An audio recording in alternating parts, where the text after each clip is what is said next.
It's so annoying. I don't know. Good evening, everybody. We'll call this meeting of the Delta Township Board to order. With board members and guests, please rise for the Pledge of Allegiance. I pledge allegiance to the flag of the United States of America and to the republic for which it stands, one nation, under God, indivisible, with liberty and justice for all. Madam Clerk, will you please call the roll? Supervisor Fletcher. Here. Clerk Clark is present. Treasurer Fedewa. Here. Trustee Bowen. Here. Trustee Brewer. Present. Trustee Cascarella. Present. And Trustee Monica. Here. Your quorum. Thank you, Madam Clerk. We have the agenda before us. Any additions or deletions? If not, a motion to approve. Andrea, I move to approve the agenda as presented. is there support? There is support from Fonda. Any discussion? Seeing none, all those in favor, please say aye. Aye. All those opposed say nay. Motion carries. Public comments for items not on the agenda. Now is your opportunity to come forward if you'd like to speak on a topic this evening. Sure, come on up, ma'am. Just come up to the podium here and state your name and your address for the record. Good evening. My name is Barb Shipman. My address is 2508 Park Street in Delta Township. I was just wondering if the council has ever engaged in discussions of taping the board meetings and or televising them, broadcasting the meetings, attending the meetings, in my opinion, isn't the most convenient thing. And to me, it would be beneficial for residents to be able to, enjoy the experience of attending in the, in the comfort of their homes. A lot of times now, excuse me, especially during recent times, we know that a lot of face-to-face meetings are not available. So I just wondered if the council, if you haven't considered discussing that, if you would consider it, and it just, to me, would be a better experience for a lot of residents who really do not know about when these meetings are and how to get to this building, perhaps even. And honestly, to just read the agenda items and even discussion on paper is not the same experience. Thank you. Well, thank you, ma'am. And actually, you're live being broadcast as you speak right now, being broadcast on Zoom. Our meetings, we began back at the beginning of the pandemic, broadcasting them on Zoom. And we're going to continue that, and they'll be made available for folks to either watch live at the time or to follow up and watch it at a later date, but it will be all available. And it's being broadcast right now. How does a person find the link or the? It's right at the top of the agenda that gets publicly posted. And it's also on our website each time too, to let people know that it's available. And we've been making it information available through our newsletter, through our magazines and other communications, letting people know how they can participate in the meetings. Thank you very much. I've been on vacation. I've been out of the loop. I appreciate that new information for me. Well, thanks for coming this evening. Anybody else in the audience?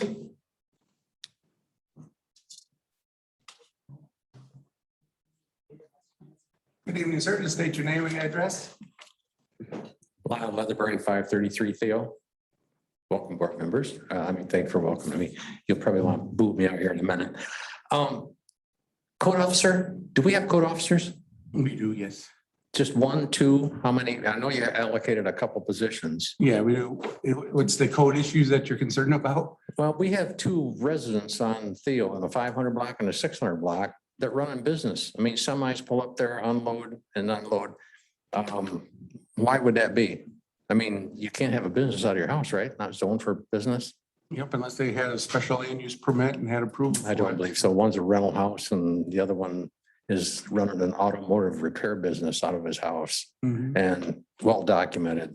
Number two, I understand you told one of the deputies one time, because I asked him, I confronted one, I see we have Delta Patrol here, which is a good deal, that not to enforce the pandering law No, sir. Why couldn't- Now by you saying that, I remember the email back and forth that we have sent. Now, the question, there has been court rulings that have made it clear that they have the right to Okay, be I there. understand that and the way it was interpreted, but why then couldn't you charge them with loitering? I mean, Because you can't charge them of loitering if they have a right to stand there. but they're begging. This is so bad for the township. I moved here in 1974 in Delta Township because I wanted to live here. I can't say that anymore. The other night, we had an issue at the Zap Zone, the kids run. Neighbors called me and said, hey, somebody's in your backyard. And so I went out there and took the dog. And I mean, she wouldn't probably lick them to death, but she looks tough and held them. I mean, I understand that the township policing is, you know, they're short of help or something. There's virtually, we had a bike stolen the other night on Theo Street. And the deputies told the people, well, we just don't patrol after 6 p.m. You've got to put some teeth in this township. You really do. I mean, as far as law enforcement, you know, and to have them just, I just get frustrated when I see these people begging on the corners, intimidating women drivers. I don't like it. And I mean, I just, you know, and then Saginaw Street at 6 to 9 p.m. is just a dragway. I mean, there's a guy with a white Chrysler, got a cut exhaust on it. And I don't know if they have noise abatements laws or noise decibel laws, which should have if they don't. But this place is going downhill, and you guys are guardians of this township, and it's not improving at all whatsoever. Thank you. Thank you. We appreciate you sharing your concerns. Anybody else in the audience this evening? Okay, we'll continue on with our meeting this evening. Next up is the consent agenda. What's the pleasure of the board on the items on our consent agenda this evening? Anna? I move that we accept the consent agenda as presented. Support. It's been moved and supported to approve the consent agenda as presented. Madam Clerk, please call the roll. Trustee Brewer, Yes. trustee Cascarella, Yes. trustee Mohica, Yes. treasurer Fedewa, Yes. clerk is yes, supervisor Fletcher, Yes. trustee Bowen. Yes. Motion carried. Thank you, Madam Clerk. Under unfinished business, we have the item here relating to the drive-in mall theater, but there's no new information, so we won't be taking any action this evening on that. Move down to items of business, and we have item number 8, the Wind Trace number 2 final plat, lots 18 through 32, and the planning department recommends the board approve it. It's a pleasure of the board. Andrea. I move that the Delta Township Board approve the final plat of the 15-lot Wind Trace number 2 subdivision consisting of lots 18 through 32 as illustrated on the final plat drawing prepared by Dane B. Pascal of Kebs Inc., which he signed and dated on June 3rd, 2021. The township clerk is hereby instructed to sign the final plat on behalf of the Township Board. Approval of the plat is subject to the proprietor obtaining the concurrent requisite signatures from the Eaton County Treasurer, the Eaton County Drain Commissioner, the Eaton County Road Commission, and the Eaton County Plat Board. Is there support? Support. So, Well, I think that you said, oh, I gotta read the plat. Gary, was that the right numbers? The motion is different than the agenda, sorry. And I was looking at the agenda. Yeah, well, the motion that was read is correct. Okay, thank you. okay, it's been moved by Andrea. Was there support? Okay, supported by Beth. Any discussion? Seeing none, all those in favor, please say aye. Aye. All those opposed, say nay. Motion carries. Referral of the item number 9, referral of the West Lansing Retail Development 3 LLC rezoning request in case 07-2109. And the planning department recommends that we refer this to the planning department for planning commission for purposes of hearing. It's part of the board. That's right, correct. Sorry, I move that the Delta Township Board refer the West Lansing Retail Development 3rd LLC request to rezone 6.41 acres in section 9 of the township from AG2 agricultural residential to RM multiple family residential as described in number 07-21-09 to the planning commission. Sorry, for the purposes of holding a public hearing on the matter and submitting a recommendation to the township board. Is there support? Support. There is support. Any discussion? Seeing none, all those in favor, please say aye. Aye. All those opposed, say nay. Motion carries. Item number 10, extension of final preliminary plat approval for the Point West number 4 subdivision, lot 68 through 85, and the planning department recommends the board grant this 2-year extension. Dennis. I move that the Delta Township Board grant a 2-year extension valid until August 21st, 2023 of the final approval of the final preliminary plat for the Point West number 4 subdivision consisting of lots 68 through 85 as illustrated on the drawing dated May 31st, 2017, prepared by Keebs Incorporated. Is there support? Support. There is support. Any discussion?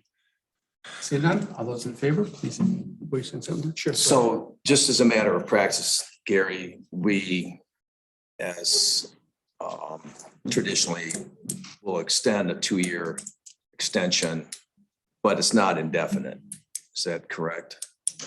No, it's each time, if the board is inclined to grant the motion as recommended, it'll be back into, if they haven't built this final phase, they'll be back again. Right. Okay. Then with COVID and everything, that probably will progress on this because it's their final phase. Yeah, this one and the next one are both their Right. the final phases for All right. the development. Yeah. Thank you. Yep. Any other discussion? Seeing none, all those in favor? You don't have a second. Oh, we don't have a second? Yes, we did. Oh, we did. I thought it was fun. Yeah, I thought it was fun. If you don't say anything, I can hear you, but I'm looking at you, I sorry. thought at the time we did, didn't I? I was ready No, for a vote. that's right. Dennis raised his hand. So, okay, we have a motion and a second. No further discussion. Seeing none. All those in favor, please say aye. Aye. All those opposed, say nay. Motion carries. Item number 11, the extension of the final preliminary plat approval for the Ashford Manor number 4 subdivision lots 103 through 112. And the planning department recommends that we grant this one a 2-year extension as well. What's the pleasure for Beth? I move that the Delta Township Board grant a 2-year extension valid until August 21st, 2023 of the final approval of the final preliminary plat for the Ashford Manor number 4 subdivision consisting of lots 103 through 120 as illustrated on a drawing dated May 31st, 2017, prepared by KEBS Inc. Is there support? Support. There is support. Any discussion? Seeing none, all those in favor, please say aye. Aye. All those opposed, say nay. Motion carries. Item number 12, the revision of rules of procedure. The manager's office recommends that the board approve the revised rules of procedure as presented. What's the pleasure of the board on this one? Andrea. I move that the Delta Township Board approve the revised rules of procedure as presented. Is there support? Support. There is support. Is there discussion? Dennis. Yes, I intend to vote no on this, and I'm glad the young lady who spoke before us is here to hear the discussion. Part of the reason I'm voting against this is because we have decided to limit the amount of availability for the public to actually view our board meetings. They'll only be in this language available for a year. We had done an extensive study with other surrounding communities. Most of them, if not all, really don't have a policy, but they just keep them available to their general public at their leisure. I think Delta Township can do a better job of being open and transparent in this and informative to our residents. And I think setting the bar to 1 year of transparency to our residents, is a pretty low bar indeed. So I don't have any issues with the other parts of the revisions to the procedures, but I just feel strongly about that. So I intend to vote no. Is there other discussion? Fonda. Along those same lines, is there a reason why we have to limit it to 1 year, especially if we're going to place it on social media like YouTube? I mean, it could just stay out there into perpetuity and somebody's going to actually physically go out there and remove it. when that's just I think, unnecessary. Just put it out there and leave it out there. So I'm wondering if there's a way for a friendly amendment to not include that timeline, just that it's put out there. And not tie us into having to go out and clean something up or remove something. Yeah, I believe that discussion took place during the debate between having a year versus having it 5 years or longer. And I think that or at least the majority of the board said they wanted to have it at the year. So it gives it plenty of time for folks to see it and follow an issue as it goes through. And then there's always the printed minutes of the board for a lasting record of every action that gets taken. May I add one more comment? Is it possible then to separate it so that on our website it's a year and then on social media, there is no timeline? I don't think that's a recommended proposal, and that's not the motion before us right now. May I amend the motion? You can make a motion to amend, whether or not it has the votes, we'll see. Okay.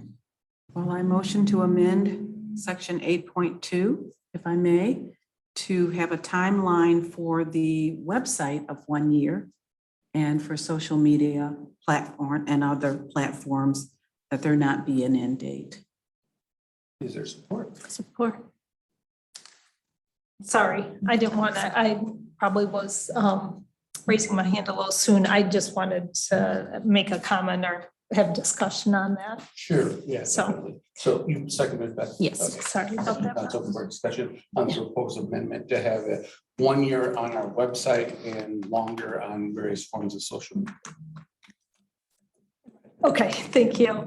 I don't know, I am pleased that we're continuing to offer, as we kind of had in discussion earlier in our board meeting, offer virtual options for our residents to participate. And with that, the technology we're using allows us to record those meetings, which I think is great because sometimes schedules, one, don't allow people to be here physically present, and two, always to watch them live. So I think that opportunity for those who are interested in following the issues that we're deliberating on and working on is important to maintain access.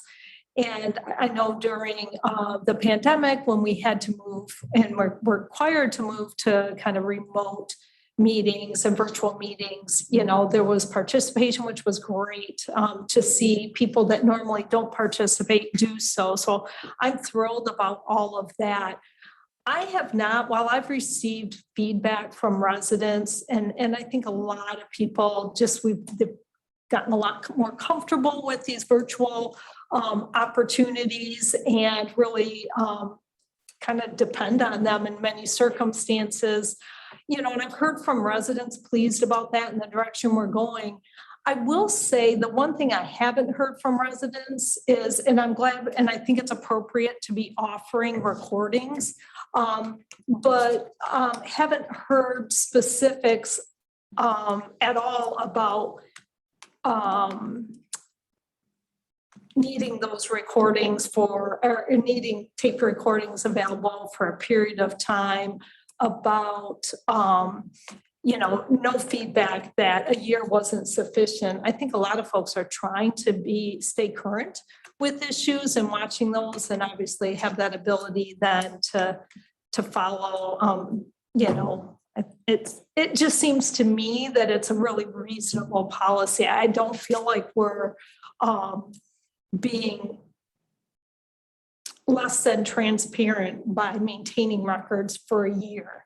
And I just wonder how many people are actually going back, if there's interest, because I haven't heard it of people being able to go back and look at records. So I open that for kind of feedback, and maybe others have heard different, but I've heard very positive comments about our virtual options, and I think there's value in recording. So if people can't be there, watch real time, they can at a later point, but.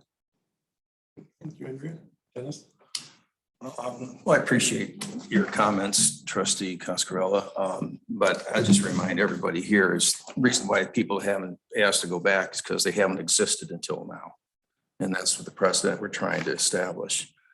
One of the, I think the most important things is for residents to have an understanding of the dialogue of board members when they make a policy decision, much like we're doing here and right now. Taking that out of context and having it like a one-line approval for a policy, who voted for it and who didn't, doesn't give the public that background of the discussions of the issues. And it just so happens that we've created a CIA board that is going to be doing some remarkable work in terms of visioning alongside with the board. And we'll be having discussions about future investments in this township. And I'm sure we're going to have crosstalk. Some people will support some things and some people may be lukewarm to others. But it's in the context of those discussions that our residents can see what the actual subjects were spoken about, what the issues were, and they'll be able to have a context regarding the discussion because they're able to review it. And more importantly, it would be historical because some of the decisions we're making now and will be regarding the corridor improvement, it will be based on opinions and issues that board members individually and collectively we agree on. And that's really what the vision is and what the policy is for decades to come. And that'll be lost because you know what? We can only be transparent for 1 year and then it's gone.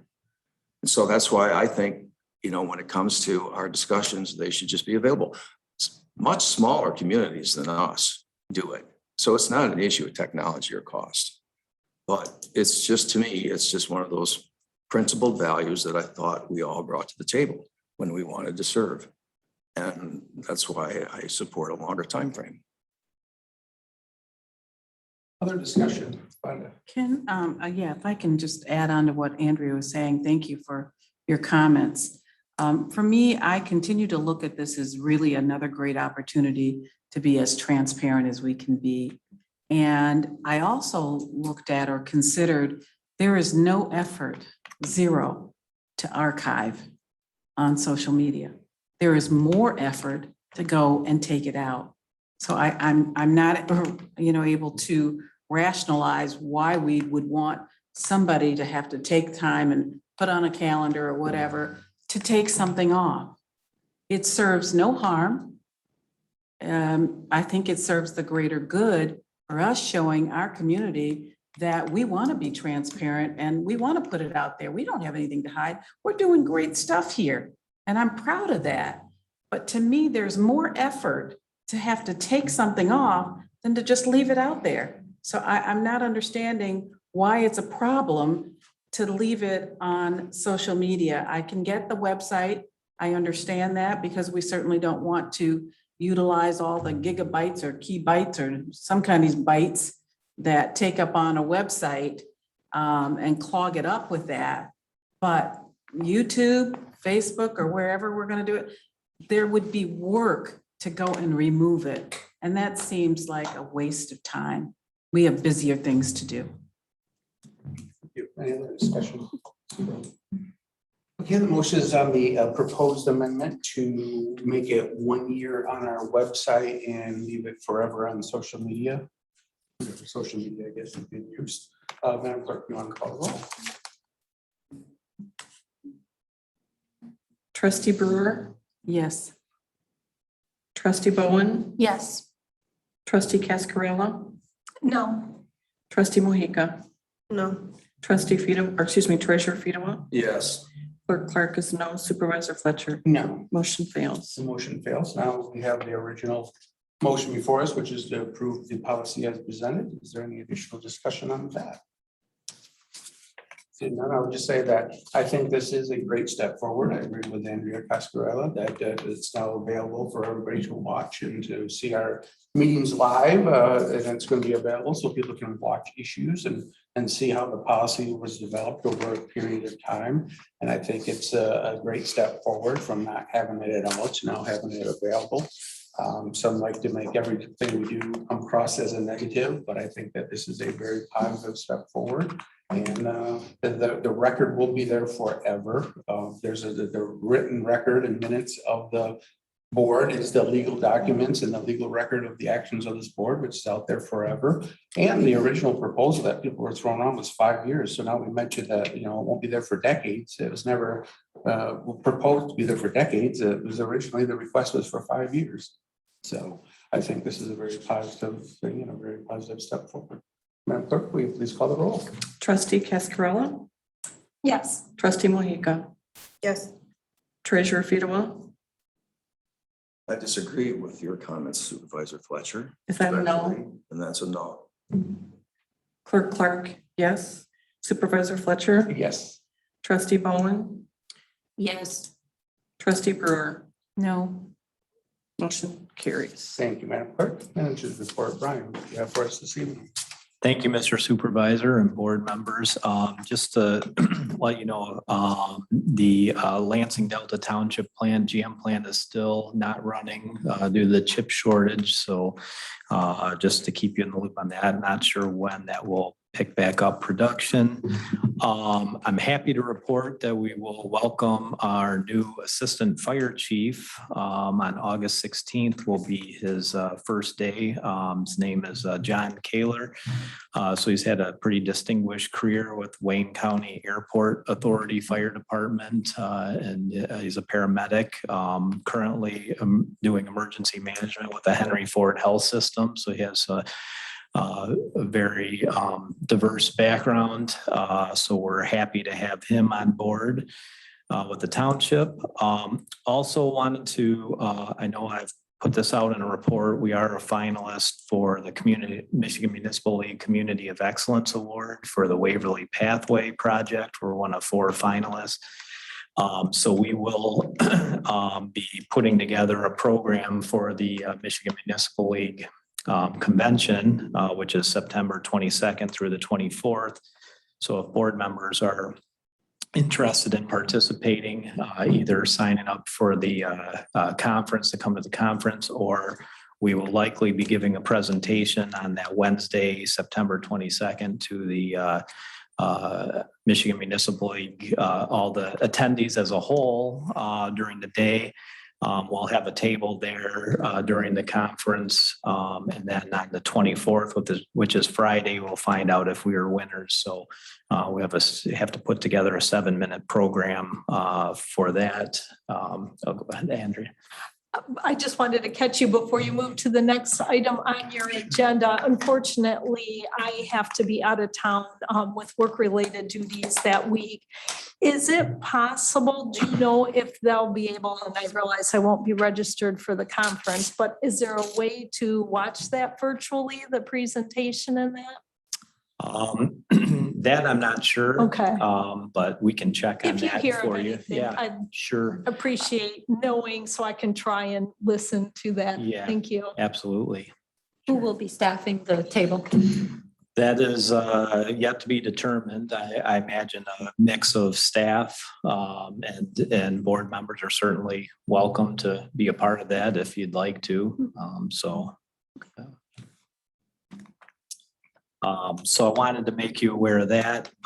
Related news, it was kind of a short turnaround, but I did submit a letter of support for Lansing Township. They have applied for funding from the Ingham County Trails and Parks Millage for a feasibility study for the phase 2, which would be the connection over the river. So they are hoping to study that, which is the next step is to figure out how and where you get across the river. So they're applying for that funding. And I didn't figure the board would mind if I submitted a letter of support for that. Like I said, it was kind of a quick turnaround for the application deadline. So on behalf of the township, I submitted that. But that's all I have for my report. Happy to answer any questions from the board. Other questions for Brian? Just have a comment. Good. Sure. I wanted to thank Brian and his team. The MML Black Caucus invited me to speak at the conference this year to talk about our diversity, equity, and inclusion resolution that was done here at the board. And his team is creating the PowerPoint, so I don't have to do any of the work other than to present at the conference. So I wanted to thank Brian for that and let you all know that there'll be a presentation there. Okay, well, thank you. Thank you, Brian. We appreciate that. We move down to the committee of the whole now, and we have a couple of updates. And first is a library update. I know we have Director Mary Wojcicki and John Gardner. Are you going to join her, John, or are you just here for support? John available to answer questions as well. So I understand there was some questions about the library and our reopening plan, so I'm here to speak about that. As of today, we are fully restaffed, which is great. We didn't do a lot of hiring during the pandemic. We've been doing the adult services department by committee, which has been, difficult, but we've been able to keep programs and things going, which we've been pleased about. Overall, our circulation is back to near pre-COVID numbers, which has been really nice too. We circulated over 5,000 items just last week. So I think people are finding us and are able to take advantage of the services. At this point, September 7th is our date we're operating without COVID restrictions. Of course, COVID changes daily, like just got that health department update a little bit ago. But that is our current plan and we're aiming to that. It gives enough time for the new staff to be fully onboarded and for us to make the building changes we need to resume a lot of the services that we were not able to. At this point, we're able to do almost everything except in-person room reservations are the only thing we're not doing. So that's where we are. Yes. So if I understood you correctly, then September 7th, is that when you said that the room reservations will be available? That's the only change that really comes into effect? We will be expanding our hours as well. And then we do go back to Sunday hours after Labor Day. That's our normal operating. What are your hours today? And then what They're currently what 12 they to adjust 6, Tuesday through Friday, and 12 to 4 on Saturday. We'll be resuming 10 to 8 Monday through Thursday, 10 to 6 Friday, 12 to 4 on Saturday, 12 to 4 on Sunday. And all that will resume on After September September 7th. 7th. Yep. Okay, that's great. I know I've heard from some residents and they're anxious and excited about the opportunity to be back in the library. Obviously, it's a huge asset in our community and so many families, just so many of our residents really enjoy and take advantage of that. And so it had been brought to my attention that some of the hours had changed and I understood it was due to staffing. So glad to see. Can you just share a little bit about where you were at? Because I think it's helpful too for us to be aware and help communicate that. Where were we with staffing? Yeah, you said you're fully staffed now, but where you had been and why there was the. We were down one full-time staff person who was the head of adult services, and we were down nearly a quarter of our part-time staff. People left for various reasons throughout the year, and we were not hiring. Training is difficult at 6 feet away and with a mask on. So I think a lot of that just went into focused on what we could do for the community. And we've heard a lot of the same comments you have, people being excited to be back in the building. So it's been really great to see everyone. So, they missed us, which was nice. And so, yeah. Thank you. I appreciate the information. Sure. Dennis? Yeah, are you allowing groups to use the facility yet? If for room reservations, not until September 7th. September 7th? Yes. And will that be a phased in or just a shotgun? It is our intention that will be fully available starting Okay. then. Thank you. I do have one follow-up to that. So I know we have a lot of community groups that use the facilities for meetings and that. Are they able to start making reservations now for after post That should go September 7th? up next week. So the 7th. So yeah, we'll do them starting then. Okay. Yeah. Great. Thank you. Other questions for Mary? Question. I just wanted to point out that for anybody who's watching online, that the library does have their current hours on their website. It's at the very bottom and then their plans for reopening and everything too. Yep. We've been try to be as open with everyone as possible about what our plans are. Of course, they changed a lot given, the science and the numbers and the cases and everything, but we've put that out there at every step.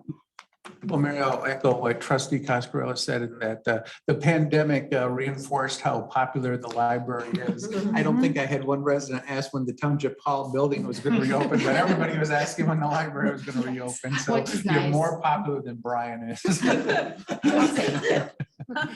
But no, there are a lot of residents really did, come forward, and, it really does show the level of support and how much our residents use that facility. So there were a lot of people that were at a loss when it wasn't available to go and do the research or to hang out or whatever they use it for. So it's great to see that things are moving back to be fully opened, and we'll all keep our fingers crossed. There's nothing that sets us back where we have to roll things back. So we'll hope that the Delta variant doesn't wreak too much havoc as we head into the fall and everything. And I have friends at other libraries are thrilled. It's called the Delta variant, by the way. I wish they had named it something different. Exactly. So that's all I have, unless there's any further questions. I think that's it. So Okay, thanks, well, Mary. thank you for the time. I And thank appreciate you, it. John. We appreciate you coming here too. Thank you. Next, we have an update on E-Tran, and Mary Clark will provide the update for us. Thank you. As most of you probably know, I represent the township on E-Trans board.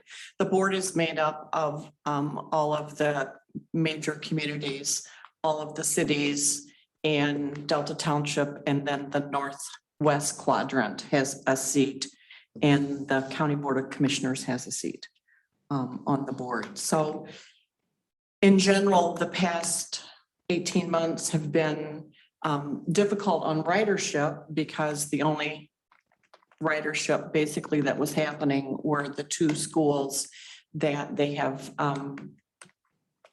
pretty steady, constant ridership from, and that's St. Gerard and then Island City Academy in Eaton Rapids. And they both continue. And then E-Tran has been doing free rides to COVID vaccination sites for anyone. So that has been happening and will continue to happen. The CARES money gave a significant amount of money. It actually kept all the transportation units throughout the United States operational based on COVID. So they were that's one of the conditions of that was the free rides for vaccinations. So they've been able to do a lot of things because of not having to lay anyone off. And they did a number of things around that needed to be done. We are currently, I'm very happy to say that there are extensive talks underway between CATA, E-Tran, and Clinton County Transit Authority, where with Tri-County regional planning at the table part of the time. But the three transit units have been meeting for since pre-COVID, probably 2.5 years at least. And the decision has been made to, in partnership with Tri-County, they're doing a draft RFP now for a consultant, and that consultant will look at each individual community's needs. So what are the riders of E-Tran, Clinton County Transit, and CATA, what their needs are. There are, and then what the agencies need per se. For example, Clinton County has a scheduling software that they've decided is the best. So E-Tran will be using some of the CARES money to buy the new scheduling software that they will need in order for everybody to collaborate and communicate. And then we have the best radio system. The one that I think you all heard about a couple of years ago that we did, where we went over to MSP's towers.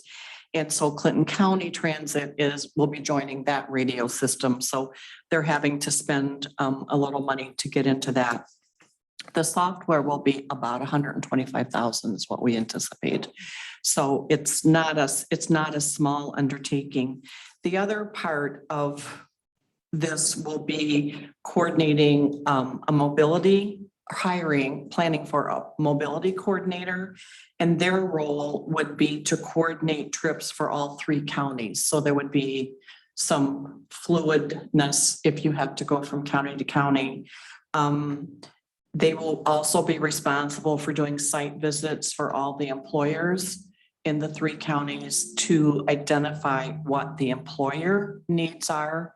For those of you that were on the board in the past, we had a 3-year trial run at providing transportation for our employers in Eden Delta Township in specific. And it was not as successful as we had hoped. And I believe a lot of that is because there really had not been significant communication and planning with the employers. And so this should address employer needs and let that be what drives, additional decisions, with the goal that there will be more fixed routes and that there would be seamless movement from county to county, which will be really important. E-Tran is continuing to convert their buses to propane. MDOT just approved 10 more. So we will have 17 of 25 buses converted to propane. And they originally, when we started this conversion, maybe 3 years ago, it is significantly cheaper to run the buses on propane than it is on diesel. And we got originally a grant that converted 5 of the buses for free and have been able to convert 1 or 2 more since then. It's so that will continue in an effort to get the whole fleet converted to propane. There continues to be a federal mandate that all passengers and employees, both on the buses and on the property, wear masks at all time. E-Trans supplies masks to all of their riders. And there's a possibility, originally there was a possibility that was going to that would end on September 13th. And now there's an expectation that will probably continue given the rapid spread of the Delta variant. That's kind of it. Just in general, what we can anticipate happening. We won't know for sure until we get all of the results from the various conversations and studies. But the thought is that communities, after an assessment of need, would be responsible for doing their own millage for specific fixed routes. So if Delta wanted a fixed route that went from Lansing Mall to Meyer to GM and made a couple stops at parts plants, or went from Meyer, or excuse me, from the mall where the current CATA rides end to any of the apartment complexes, for example, that we would do a millage or have some methodology for paying for those additional costs. Same for Grand Ledge. If they wanted a fixed route that ran from downtown Grand Ledge or from an apartment complex to Lansing Mall for a transfer, that they would do a millage to do that. That's the initial plan and vision of how it would work, but it'll all play out based on what they find out. Yes. Mary, so I have a question. Very exciting updates, and I think it's important that our transit systems are coordinating and serving residents, because we have residents that live here that work elsewhere and vice versa, and having a coordinated system is really important to serving those that do rely on it or in need transportation to employment and elsewhere. So appreciate the update and all the thought going on around this topic. You mentioned some investments that E-Trans is going to be making. You mentioned investments that the Clinton County system is going to be making. I don't know if there are any, and I realize CATA is a pretty big system, so maybe there aren't any that they will be making. I was curious when you were talking about, I think you called that the individual manager that would be kind of looking at all of this. Just what the needs were in different communities and with the employers in those communities and how that might be, those systems might coordinate. Who is paying for that person or who is that person? And is that something that everyone's putting in on or, Well, or has that not been it's decided? not finalized, but it's, the conversation is that Tri-County would be putting money in for that. Okay, And CATA putting in some CMAQ money. okay, So that's kind of where it sits right now. okay. Thank you. Yes. Yeah, Mary, is there this consultant that's going to go out to communities, is there going to be a component to determine the needs of seniors? Yes, seniors, schools, disabled will have a needs assessment will be done and they will be focused in addition to the conversation with employers. Mary? Because they're the biggest users right now. They're pretty much the sole users of E-Tran, and Clinton County pretty much experiences the same thing. Two things. One, I appreciate this report because I know there are board members that sit on other boards to represent us. So it's always great to get feedback and hear updates on what's going on with those committees. I'm wondering, did they talk about any calls or requests that came in from community members that they couldn't service?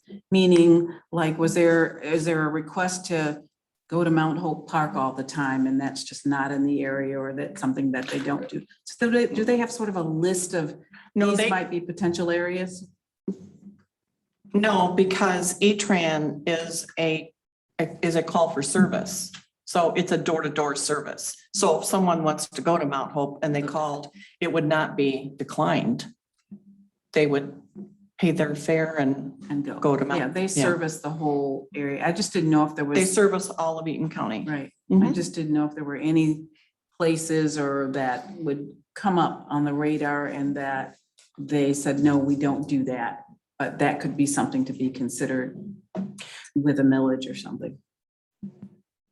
No, there's no service in Eaton County that's turned down as long as there is an available vehicle. Okay. And has their hours changed at all during COVID? Did COVID change their hours? No, part of the discussion also will be the addition, like if Delta wanted Saturday service or Sunday service or night service till 10 o'clock, that'll be part of the consultants' information gathering. What is each community would like to see in their community, and then all of that'll come together and Cool. we'll see what happens. Thank you. Other questions for Mary? Say none. Thank you, Mary. We appreciate that information. We have we're going to go into closed session to discuss some items, but first I wanted to offer final public comment for anybody here this evening who would like to speak before we go into closed session. Anybody here like to speak again? Okay, seeing nobody come forward, somebody can make a motion on the closed session. I move we move into closed session. Second. It's been moved and supported that we go into closed session. Madam Clerk, please call the roll. Sorry, hang on one second. Trustee Mohica, Yes. trustee Bowen, Yes. trustee Brewer, Yes. trustee Cascarella, Yes. treasurer Fedewa, Yes. clerk Clark is yes, supervisor Fletcher. Yes. Motion carries. Thank you. We're now in closed session. Now, are we once again going across the hallway? Still going across the hall. Okay, there we go. Right across.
wondered why Rick sat in here and we're closed session instead of going home. Talking about Suter, that's his baby. He was committed, stay until the end. Are we still on Zoom? Yeah.